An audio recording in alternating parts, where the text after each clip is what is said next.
अनवर्त school की online कक्षा में आज हम कक्षा 7 की प्रश्नावली 6 त्रिभुज एवं उसके गुण उसका अध्ययन करेंगे। हमने पिछली क्लास के अंदर भी इसके बारे में कुछ हमने पढ़ा था कि त्रिभुज क्या होता है कि ऐसी आकृति जो क्या हो तीन भुजाओं से घिरी हुई होती है, तीन भुजाओं से बंद आकृति क्या कहलाती है, त्रिभुज कहलाती है।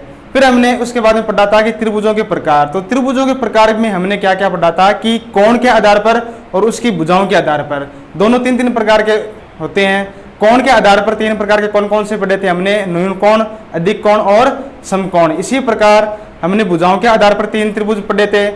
भुजाओं के आधार पर कौन कौन से पढ़े थे हमने, एक पढ़ा था समबाहु, एक विषमबाहु, एक हमने पढ़ा था समद्विबाहु। इस प्रकार हमने तीन प्रकार के त्रिभुज पढ़े थे। आज हम उसी के ऊपर जो प्रश्नावली 6.1 है वो हम करने वाले हैं। तो 6.1 में क्या है, शीर्षलंब और माध्यिका, यह भी हमने पढ़ी थी पिछली क्लास के अंदर। तो त्रिभुज का जो शीर्षलंब होता है और जो माध्यिका होती है, इसको हम एक बार वापस देखते हैं कि क्या होती है ये दोनों, शीर्षलंब और उसकी जो है माध्यिका। तो देखो त्रिभुज की माध्यिका क्या होती है, उसकी हमने परिभाषा क्या देखी थी कल कि शीर्ष से सामने वाली भुजा के मध्य बिंदु, शीर्ष से सामने वाली भुजा के यह क्या है, इसका मध्य बिंदु है। मध्य बिंदु को मिलाने पर जो रेखा बनती है वह रेखा क्या कहलाती है, माध्यिका कहलाती है। यह माध्यिका की परिभाषा पढ़ी थी हमने। फिर हमने पढ़ा था शीर्षलंब। शीर्षलंब क्या होता है कि त्रिभुज के सिर से उसके सामने वाली भुजा के ऊपर जो लंब डालते हैं वह लंब क्या कहलाएगा, उसका शीर्षलंब कहलाएगा। सिर से सामने वाली भुजा के ऊपर 90 डिग्री कोण बनाती हुई रेखा जो खींचते हैं वह रेखा उसकी क्या कहलाएगी, शीर्षलंब कहलाएगी। तो ये दो तीन चीजें हैं जो हमें क्या करनी है, प्रश्नावली 6.1 में उपयोग में लेनी है। तो देखो उस प्रश्नावली 6.1 का पहला सवाल बोर्ड के ऊपर लिखा हुआ है कि त्रिभुज PQR, एक हमें त्रिभुज दे रखा है जिसका नाम है PQR। इस त्रिभुज के अंदर हमें इसने क्या बोला कि QR का मध्य बिंदु, यह क्या भुजा QR कौन सी है, नीचे वाली। ये जो QR है इसका मध्य बिंदु कौन सा है, बिंदु D। ये D क्या है, इसका मध्य बिंदु है। फिर इसने क्या बोला कि अगर ये मध्य बिंदु D है तो हमें ये बताना है कि PM है ना, इसकी कौन सी भुजा है। PM देखो यहाँ पर हमें दे रखा है, ये क्या करती है, यहाँ पर इसके ऊपर 90 डिग्री का कोण निर्मित करती है ना। ये जो चिन्ह होता है ये किसका होता है, 90 डिग्री कोण बनाने का चिन्ह होता है। ये कोण 90 डिग्री है। तो हमने पढ़ा था कि त्रिभुज के अंदर सिर से उसके सामने वाली भुजा के ऊपर डाला गया लंब वह क्या कहलाता है, शीर्षलंब कहलाता है। तो अतः क्या होगा, जो भुजा PM होगी, ये वाली PM भुजा क्या होगी, इसकी शीर्षलंब, ये इसका शीर्षलंब होगा। फिर इसने देखो आगे क्या पूछा, PD। तो PD देखो कौन सी भुजा है, ये वाली, और D क्या है, इस वाली भुजा का मध्य बिंदु है।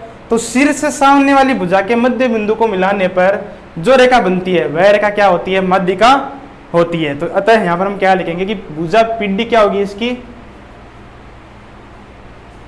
माध्यिका होगी। भुजा PD क्या होगी, इसकी माध्यिका। फिर आगे देखो इसने बोला कि क्या QM बराबर है MR। देखो QM कौन सी वाली भुजा, ये वाली QM, ये वाली भुजा, और MR कौन सी है, यहां से लेके यहां तक की। क्या ये बराबर है, ये बराबर होना कोई जरूरी नहीं है भी। अगर ये M इसका मध्य बिंदु होता तो हम क्या बोलते हैं कि QM किसके बराबर है, MR के बराबर है। जबकि हमें दे रखा है कि D इसका क्या है, मध्य बिंदु है, ये M इसका मध्य बिंदु नहीं है। इसलिए क्या होगा, ये QM MR के बराबर नहीं होगा। तो हम क्या लिख देंगे कि QM MR के बराबर नहीं है।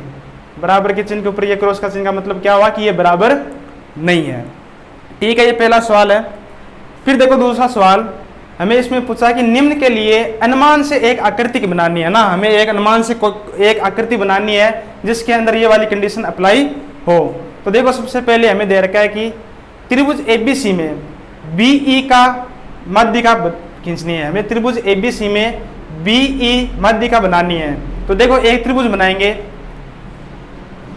जिसका नाम हमने दिया ABC। ये पहला कर रहे हैं हम, त्रिभुज ABC बनाया। अब इसने क्या बोला, इसके अंदर BE ये माध्यिका बनानी है, यानी B से हमें क्या करनी है, एक माध्यिका का निर्माण करना है। अब देखो माध्यिका क्या होती है, शीर्ष से सामने वाली भुजा के मध्य बिंदु को मिलाएंगे तो क्या बनेगी, इसके अंदर माध्यिका बनेगी। तो हम सबसे पहले ए सी के ऊपर इसका मध्य बिंदु लेते हैं अनुमान से, ये माना ये बिंदु डी है जो इसका क्या होगा, मध्य बिंदु होगा। ये डी इसका क्या है, मध्य बिंदु, मध्य बिंदु है। तो बी को डी से मिलाने पर जो रेखा बनेगी वह क्या होगी, इस त्रिभुज की माध्यिका होगी। जब और हमें इसने बोला है कि ये वाला बिंदु कौन सा लेना है, ई लेना है, तो हम इसको कौन सा लेंगे, बिंदु ई ले लेंगे। ठीक है, तो इस प्रकार ये बी ई इसकी क्या होगी, माध्यिका बन जाएगी। फिर अगला देखो दूसरे में हमें इसने बोला है कि पी क्यू आर के अंदर एक त्रिभुज बनाना है जिसका नाम है पी क्यू आर। तो त्रिभुज बनाएंगे एक ऐसा और नाम दे देंगे पी क्यू आर। तो त्रिभुज पी क्यू आर के अंदर पी क्यू और पी आर त्रिभुज के शीर्ष लंब है।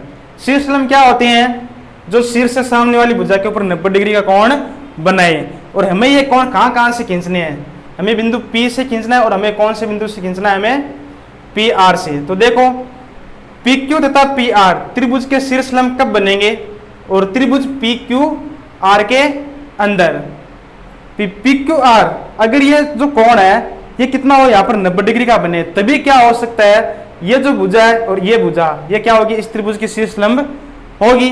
तो यहाँ पर कौन सा त्रिभुज बनेगा, यहाँ पर समकोण त्रिभुज बनेगा इस प्रकार, जिसके अंदर ये वाला बिंदु कौन सा होगा, P Q R। हम इस बिंदु P को कहाँ लेंगे, नीचे लेंगे, यहाँ पर P Q R। तो इसमें देखो P R और ये जो P Q ये दोनों क्या है, इस त्रिभुज के शीर्ष लंब ही है ना।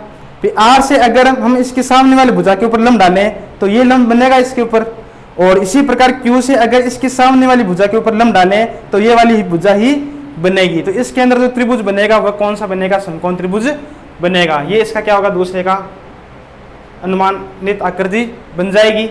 इसी प्रकार तीसरे में देखो कि त्रिभुज XYZ के अंदर YL एक शीर्ष लंब उसके बहिर्भाग में स्थित है। तो हमने देखा था कि शीर्ष लंब बहिर्भाग में कब बनेगा, जब त्रिभुज कौन सा हो, अधिक कोण त्रिभुज हो। तीसरे के अंदर जो त्रिभुज बनेगा वो कौन सा बनेगा, अधिक कोण त्रिभुज बनेगा। और अधिक कोण त्रिभुज के अंदर क्या होता है, उसका एक कोण 90 डिग्री से अधिक होता है। तो हम क्या करेंगे, इसके अंदर एक ऐसी आकृति बनाएंगे जो क्या हो, अधिक कोण त्रिभुज हो। ये बनाई हमने आकृति, इसके अंदर एक कोण क्या है, 90 डिग्री से अधिक है, इसलिए ये क्या होगा, एक अधिक कोण त्रिभुज होगा। अब इसने बोला कि YL है ना, वो क्या है, शीर्ष लंब है उसके बहिर्भाग के अंदर। तो यहाँ से जो हम एक लंब खींचेंगे वो लंब क्या होगा, इसके बहिर्भाग में स्थित होगा, और इस वाली भुजा को हमें क्या करना पड़ेगा, आगे बढ़ाना पड़ेगा। तो इसको नाम दो Y, यह है L। ये जो YL है यह क्या है, इस त्रिभुज का एक शीर्ष लंब है जो कि क्या है, इस त्रिभुज के बाहर स्थित है। ये बिंदु Y लिया तो X और Y, ये बिंदु ले लो X और ये बिंदु कौन सा है, Y। तो ये जो आकृति है XY